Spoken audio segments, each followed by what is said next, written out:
Hello दोस्तों, कैसे हैं आप सब। उम्मीद है कि आप अच्छे होंगे। मैं ही एकेडमी के यूट्यूब प्लेटफॉर्म पर आपका स्वागत है। हम लोग क्लास 12 और आईआईटी के मैथमेटिक्स के सिलेबस को कवर कर रहे हैं, जिसके तहत ये एनसीईआरटी का पहला चैप्टर है रिलेशन एंड फंक्शन, है ना। तो रिलेशन एंड फंक्शन हम लोग जस्ट बेसिक से स्टार्ट कर रहे हैं। आप ये मानिए कि आपको कुछ नहीं आता है तब भी आपको सब कुछ आ जाएगा। हम लोग जीरो से स्टार्ट कर रहे हैं। ये मान के चल रहे हैं कि कुछ बच्चों को कुछ नहीं आ रहा होगा। आपको तो आता है, पता है, हमें वो दिख रहा है कि आपको आता है, लेकिन मान लीजिए किसी बच्चे को थोड़ी सी दिक्कत है, तो हम जस्ट जीरो से स्टार्ट कर रहे हैं और आपको हम बिल्कुल न्यू हॉरिजॉन तक ले जाएंगे। ठीक है, तो हमने 2 पार्ट में ऑलरेडी रिलेशन फंक्शन को बना दिए। वो मुश्किल से 15-20 मिनट का क्लिप है, आप देख लीजिए, आपको प्लेलिस्ट में मिल जाएगा। ठीक है, तो ये एक क्वेश्चन है, एनसीईआरटी का पहला क्वेश्चन है, ये देख लीजिए। कह रहा है कि इफ ए इक्वल टू ए कोई सेट है, उसका एलिमेंट है 1 2 3 से लेके 14 तक। ठीक है, रिलेशन ऑलरेडी गिवन है, रिलेशन दिया हुआ है X Y such that 3x minus Y equal to 0। Equivalence relation check कीजिए। क्या होता है इक्विवेलेंस रिलेशन? आप जानते हैं कि इक्विवेलेंस रिलेशन के लिए फॉर इक्विवेलेंस रिलेशन, आप जानते हैं फॉर इक्विवेलेंस रिलेशन के लिए हमें 3 चीज़ें देखनी होती हैं। कौन कौन सी? पहली चीज़ें हमें देखनी होती है कि ये जो है रिफ्लेक्सिव है कि नहीं। रिफ्लेक्सिव मतलब रिफ्लेक्शन। आईना में सामने रखिए और उसमें अपना मुंह देखिए, तो जैसा आपका मुंह है वैसा ही दिखेगा। अब मुंह सुअर के तरह है तो सुअर दिखेगा उसमें। तो रिफ्लेक्सिव मतलब हूबहू, सेम टू सेम।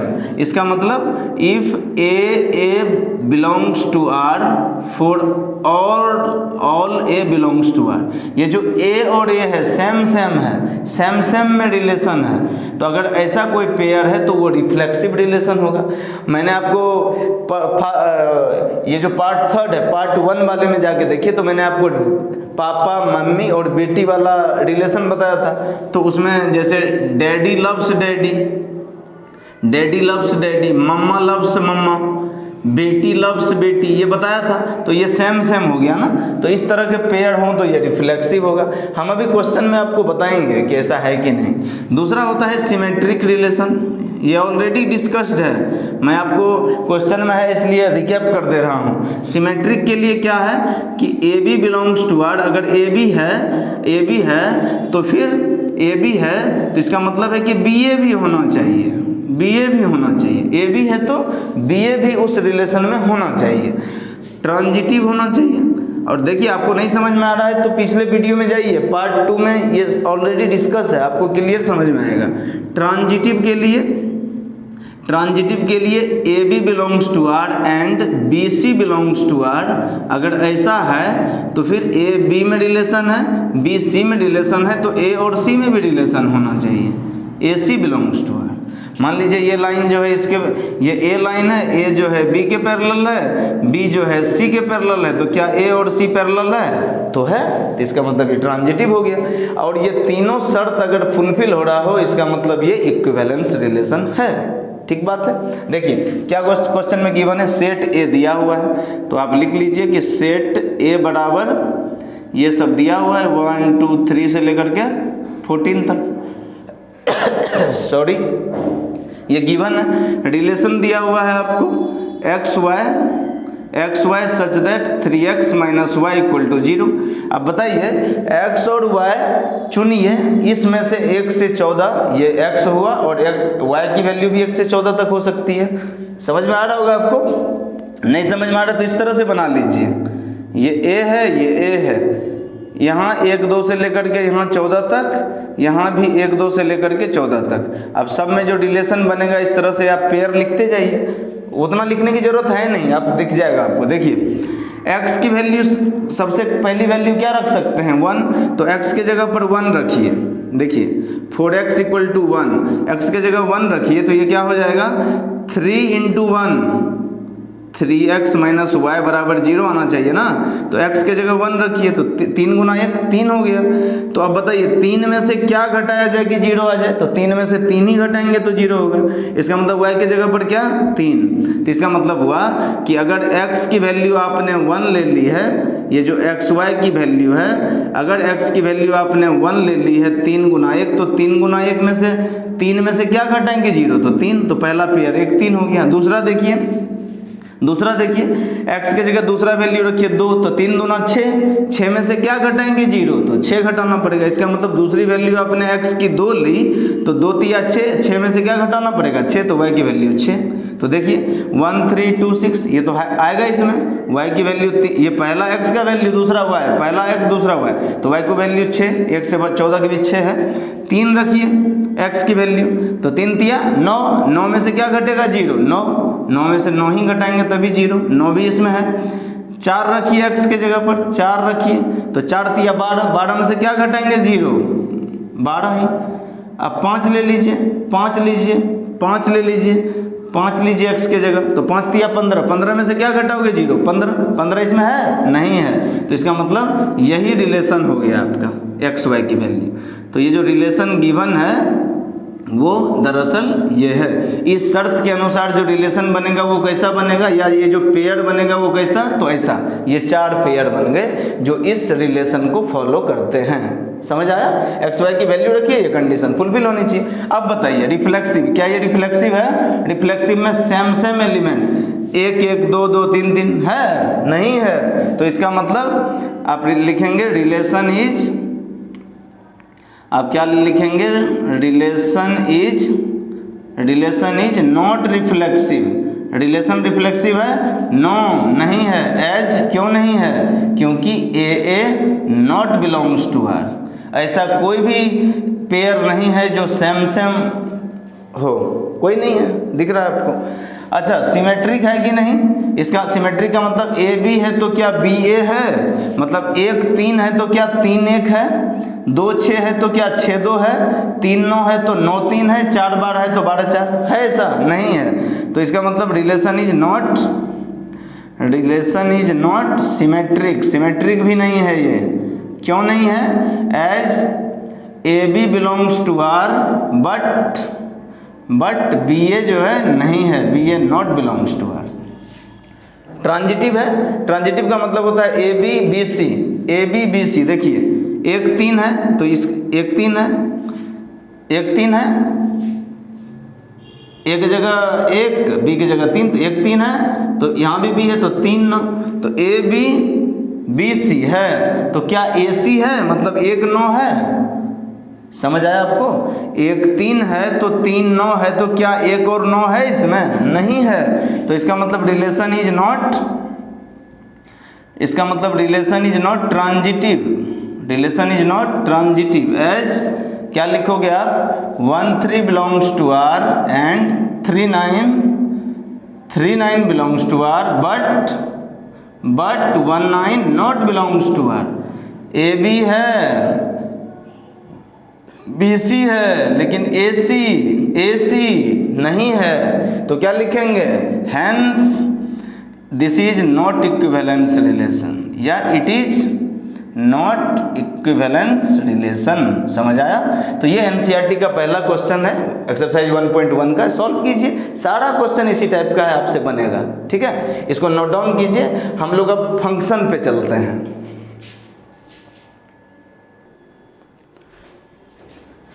देखिए बच्चों, रिलेशन हमने डिस्कस कर दिया है। रिलेशन में कि रिलेशन क्या होते हैं, एम्प्टी रिलेशन, यूनिवर्सल रिलेशन, फिर इक्विवेलेंस रिलेशन, इन तीनों को हमने डिस्कस कर लिया है। तो एनसीईआरटी से या किसी भी अच्छी टेक्स्ट बुक के वर्कशीट को आप सॉल्व करो तो आपसे सॉल्व होंगे। ये नया टॉपिक है फंक्शन। फंक्शन क्या होते हैं? 11th क्लास में बेसिक फंक्शन आपने कई सारे पढ़े होंगे। Algebraic function, linear function, signum function, quadratic function, modulus function, ये सब आपने पढ़े होंगे। यहाँ पर ये कुछ स्पेशल टाइप है, ये इसकी हम लोग स्टडी करते हैं। ये आपके एनसीईआरटी के और आईआईटी के सिलेबस में है। तो बेसिकली इसके भी और सब टाइप है, लेकिन दो मेन कैटेगराइजेशन है कि कितने तरह के फंक्शन होते हैं, एक वन वन फंक्शन, एक को बोलते हैं ऑन टू फंक्शन। क्या बोलते हैं? Onto. तो देखिए वन वन, जो वन वन अगर वन वन हो गया तब तो ठीक है, अगर वन वन नहीं हुआ तो क्या हो जाएगा? Many one. वन वन नहीं तो मैनी वन, ऑन टू नहीं तो इन टू, ऑन टू नहीं तो इन टू। लेकिन वो इसका सब टाइप है, वो हम बाद में करेंगे। मेन क्या जानना है आपको कि वन वन फंक्शन क्या होते हैं और ऑन टू फंक्शन क्या होते हैं। देखिए क्या होते हैं, वन वन का एक और नाम है इंजेक्टिव, ऑन टू का एक और नाम है सरजेक्टिव। आपके घर में भी होता है ना भाई, कि आपका ऑफिशियल नाम कुछ और होता है, घर में कुछ और होता है। आपका ऑफिशियल नाम सचिन है, स्कूल में सचिन नाम लिखा है, जबकि घर में मान लीजिए बोलते हैं ओए टिल्लू, घर में आपका नाम टिल्लू है ना। तो इस तरह से जैसे हमारा निकनेम होता है, ऐसे वन वन का एक नाम इंजेक्टिव है, ऑन टू का एक नाम सरजेक्टिव है। देखिए कि वन वन फंक्शन किसको कहते हैं, पहले डेफिनेशन देख लीजिए। मैं तो बहुत आसान भाषा में सिखाऊंगा, मुझे तो आपको ये भी बताने की ज़रूरत नहीं होनी चाहिए, लेकिन फिर भी थ्योरेटिकली समझ लेते हैं। F such that X tends to Y, X Y क्या है आप समझ जाइए। तो आपने 11th क्लास में पढ़ा होगा, ये मान लीजिए एक्स एक्सिस है और ये वाई एक्सिस है, और मान लीजिए कि कोई ग्राफ दिया हुआ है इस तरह का, ठीक है। ये y equal to F X का कोई भी y equal to F X function का कोई भी ग्राफ है, तो ये x की वैल्यू है, ये जितनी भी वैल्यू होगी ये सब x की वैल्यू होगी, और x के रिस्पेक्ट में ये जो है ये सब y की वैल्यू हो जाएगी।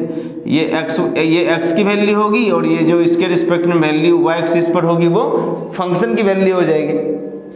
तो x का मतलब है डोमेन, ये जो x एक्सिस पर वैल्यू होगी इसको डोमेन बोलते हैं, और जो y की वैल्यू होगी इसको रेंज बोलते थे और कोडोमेन बोलते थे। ये ऑलरेडी पढ़ा होगा आपने, हम आगे भी आपको बताएंगे जब हम इन्वर्स फंक्शन पढ़ेंगे इसके बाद का टॉपिक, ठीक है। तो फिलहाल इतना समझ लीजिए कि एफ ऑफ एक्स का मतलब x की वैल्यू रखो, उसके बदले y की कुछ वैल्यू आएगी। तो कह रहा है कि f is such that x tends to y। इसको कैसे डिफाइन करोगे कि ये फंक्शन वन वन तब होगा, यानी कि इंजेक्टिव तब होगा जब image of distinct element of x under function f are distinct. क्या मतलब इसका?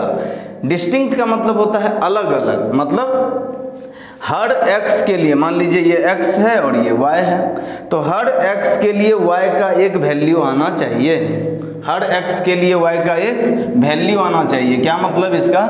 जैसे मान लीजिए मैंने फंक्शन लिखा y इक्वल टू 2x, तो आप x इक्वल टू 1 रखेंगे तो y की वैल्यू 2 हो जाएगी। 1 रखेंगे तो 2 इंटू 1 2 नहीं हो जाएगी। x की वैल्यू आप 2 रखोगे तो 2 2 जब 4, y 4 आ जाएगा। x की वैल्यू आप 0 रखोगे तो y की वैल्यू 0 इंटू 2 0 हो जाएगा। x की वैल्यू आप 1 रखोगे, 4 रखोगे तो 4 2 जब y की वैल्यू 8 आ जाएगी। क्या मतलब? हर x के लिए y का एक वैल्यू आ रहा है, ऐसा ही है। तो ये कह रहा है कि x के हर अलग अलग वैल्यू के लिए जो फंक्शन है, यानी कि जो y की वैल्यू होगी ये भी अलग अलग आनी चाहिए, डिस्टिंक्ट आनी चाहिए, ठीक है। मान लीजिए कि कोई फंक्शन मैंने ले लिया y equal to F X sine X cos X, कुछ इस तरह का कोई फंक्शन है, उसमें x की वैल्यू मैंने x1 ले ली, उस x1 पर जो फंक्शन की वैल्यू है वही x2 पर भी फंक्शन की वैल्यू आ रही है। क्या मतलब ये हुआ कि ये x एक्सिस है, ये y एक्सिस है, मान लीजिए ये ग्राफ है, तो x1 पे जो value I f of x1 और x2 पे जो वैल्यू आई उसको बोल देते हैं y एक्सिस पर f ऑफ x2। तो क्वेश्चन कह रहा है कि x1 और x2 पे जो फंक्शन की वैल्यू आएगी वो दोनों सेम आया है, सेम है, ये सेम तो है नहीं, अलग अलग है। मान लीजिए कि अगर ये सेम है, मतलब अलग अलग x की वैल्यू हो लेकिन y की वैल्यू सेम हो जाए, अगर ऐसा है तो ये तभी हो सकता है जब ये दोनों वैल्यू भी सेम हो। क्या नहीं समझ आया?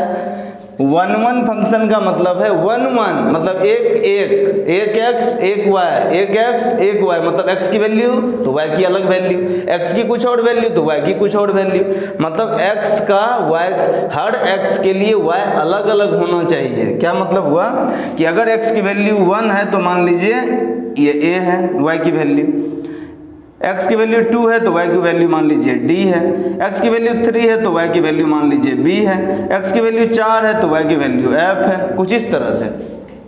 क्या सब ये जो 4x की वैल्यू है इसके लिए y की वैल्यू अलग अलग आई है, तो ये कौन सा फंक्शन हो गया? 1 1। क्या ये 1 1 फंक्शन है? आया समझ में? अब तो समझ आया। और इसको प्रूफ कैसे करते हैं कि अगर दोनों फंक्शन की वैल्यू, क्या x y की वैल्यू सेम है, x की वैल्यू 1 के लिए a, क्या 2 के लिए भी a है? नहीं, अलग अलग है, तभी तो 1 1 होगा।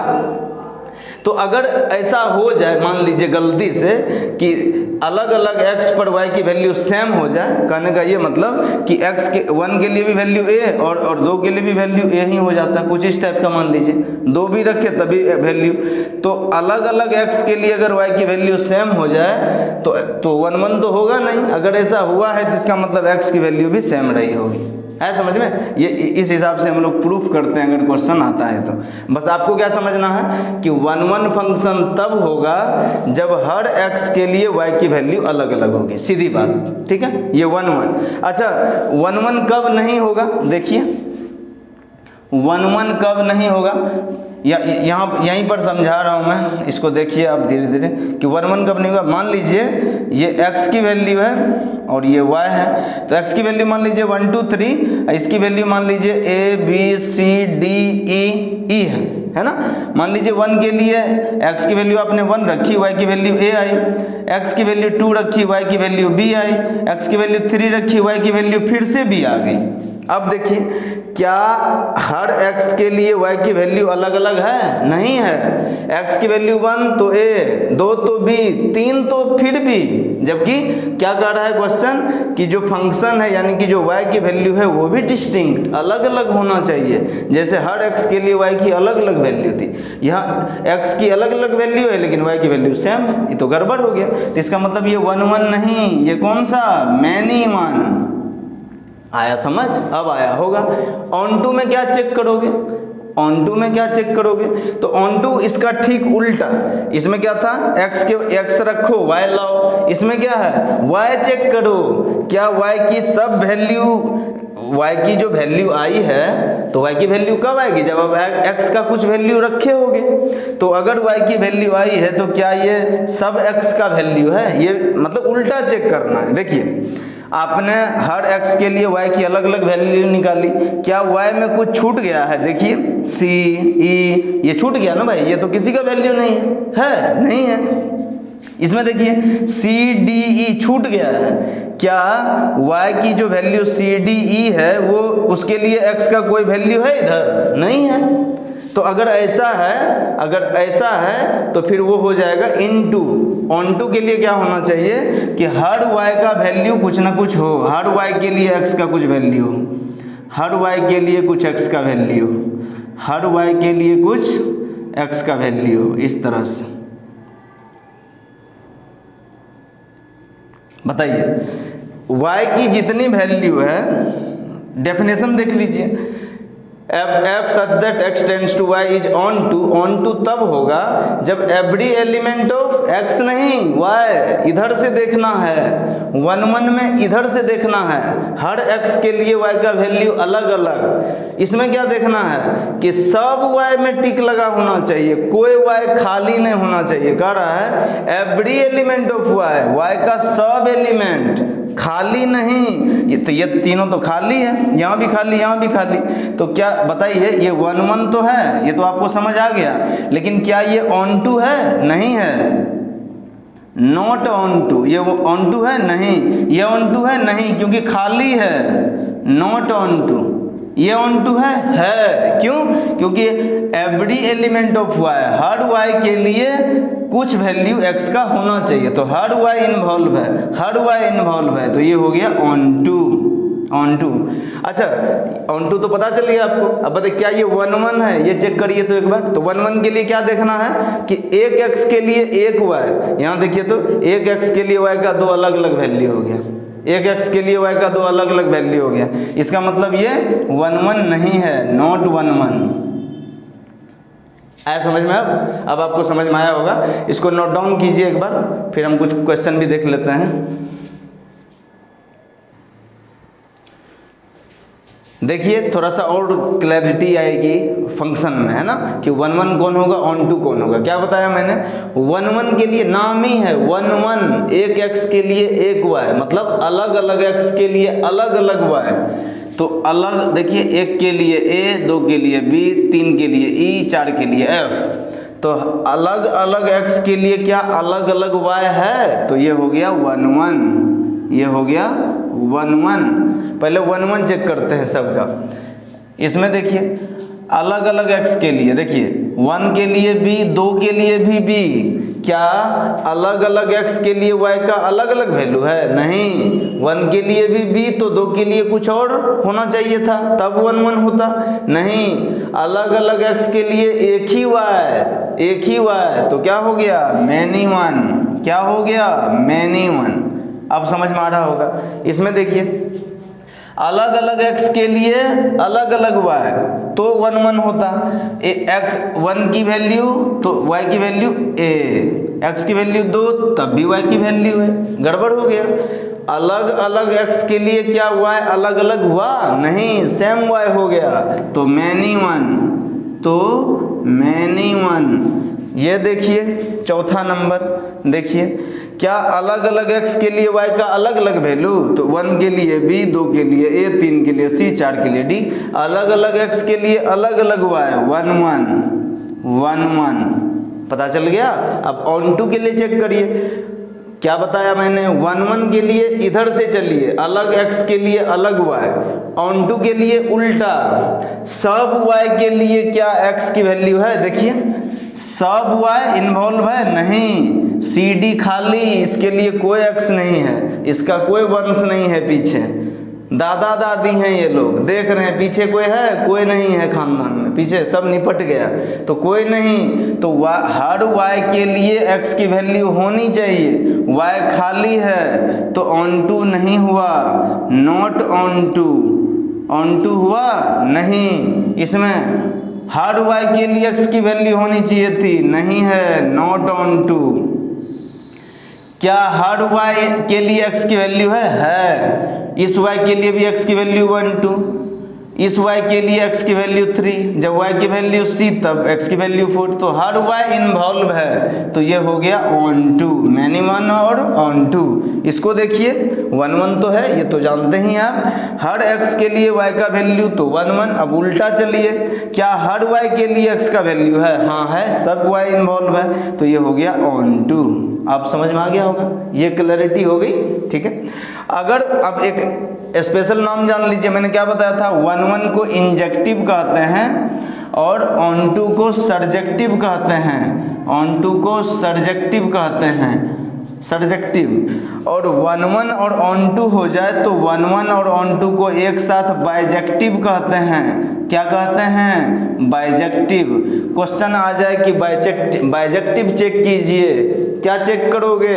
1 1 भी और ऑन टू भी, दोनों चेक करेंगे। एक क्वेश्चन है एनसीईआरटी का, देख लेते हैं। एक क्लास है ए, मतलब सेट मान लीजिए, कोई सेट ए है, उसमें 50 बच्चे हैं, 50 स्टूडेंट है, और आप जानते हैं कि बच्चे तो अलग अलग होंगे, तो हर बच्चे का रोल नंबर भी अलग अलग होगा।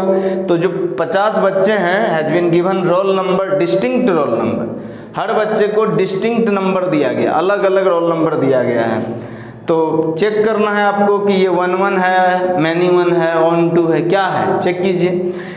f इज सच दैट, आपको पता ही है कि ये कैसे लिखा जाता है, x टेंड्स टू y, मतलब ये x है और ये y है, तो इस तरह से आप बना लीजिए। आपको नहीं समझ में आ रहा है तो पहला x दूसरा y, और x के जगह पर क्या है a, y के जगह पर क्या है यहाँ क्वेश्चन में n मतलब नेचुरल नंबर, 1 2 3 4, इस तरह से ये तो अनंत तक जाएगा। ए की वैल्यू कितनी है? 50 बच्चे हैं तो 50 रोल नंबर होगा, 1 2 3 4, कहाँ तक ये होगा? 50 तक। और ये कहाँ तक होगा भाई? 50 51 52, ये तो बहुत दूर तक होगा। समझ में आ रहा है ना आपको? ये तो पूरा नेचुरल नंबर तो इनफाइनाइट तक, लेकिन बच्चे तो 85 हैं, तो इसको तो 85 रोल नंबर दोगे आप। अब देखिए कह रहा है कि बताइए क्या है, ऑन 1 1 है कि ऑन 2? बताओ। पहला बच्चा आया, उसको 1 रोल नंबर मिल गया, दूसरा बच्चा 2 मिल गया, तीसरा बच्चा 3 मिल गया। तो आप जानते हैं कि क्लास में हर बच्चे को अलग अलग रोल नंबर मिलता है, सेम नहीं मिलता। क्या मतलब हुआ कि हर x के लिए, हर बच्चे के लिए रोल नंबर अलग अलग आएगा। हर x के लिए y की वैल्यू अलग अलग, हर x के लिए y की वैल्यू अलग अलग, 50 बच्चे के लिए 50 y की वैल्यू अलग अलग। तो ये हो गया 1 1। हर x के लिए अलग अलग y, अलग अलग x के लिए अलग अलग y, 1 1। ठीक है, ऑन टू उल्टा चलेंगे, हर y इन्वॉल्व होना चाहिए। 85 y इन्वॉल्व हुआ ना, 85 बच्चों को 50 रोल नंबर मिला ना, 51वां रोल नंबर मिला किसी को? क्या 51 की वैल्यू जो y तो नेचुरल नंबर, इसमें तो अनंत वैल्यू होगी। क्या 51 रोल नंबर x में मिला? नहीं मिला। तो इसका मतलब ये ऑन टू नहीं, नॉट ऑन टू। आया समझ आपको? ये एनसीईआरटी का क्वेश्चन है। सो इसको पढ़िए, फिर हम लोग कल आपको पार्ट 4 में और क्वेश्चन प्रैक्टिस करवा देंगे। ठीक है, so thank you so much. हमारे चैनल को सब्सक्राइब कर लीजिए, लाइक कर दीजिए, शेयर कर दीजिए। आपके तरफ से यही हमारे लिए थोड़ा सा परिश्रम रहेगा। ठीक है, थैंक यू।